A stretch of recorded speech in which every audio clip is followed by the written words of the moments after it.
নমস্কার বন্ধুরা, আমি মিশো থেকে এই সোফা কভারটা কিনেছি। আর এটা পুরোটা এইভাবেই ওরা পাঠিয়ে দিয়েছিল, কোনো রকম কোনো কাটাকুটি করেনি।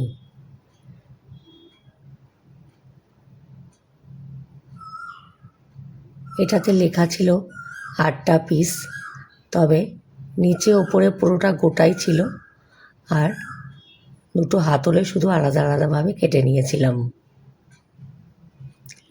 বাড়িতে আমরা এইভাবে এটাকে হাতে করে কাঁচি দিয়ে কেটে নিয়েছিলাম।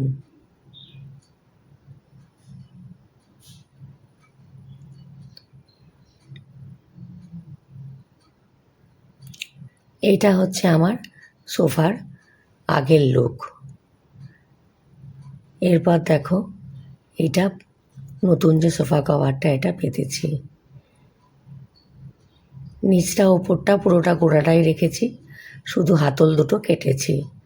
এবং অনেকটা প্রায় ছিট বেশি হয়েছিল কাপড়, তো সেই জন্য এটাকে আমরা ডাইনিং টেবিলেও পেতে দিয়েছি।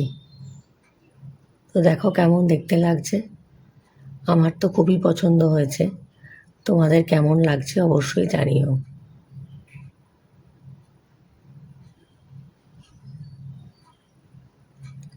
আর ভালো লাগলে একটা লাইক, শেয়ার ও সাবস্ক্রাইব করে দিও।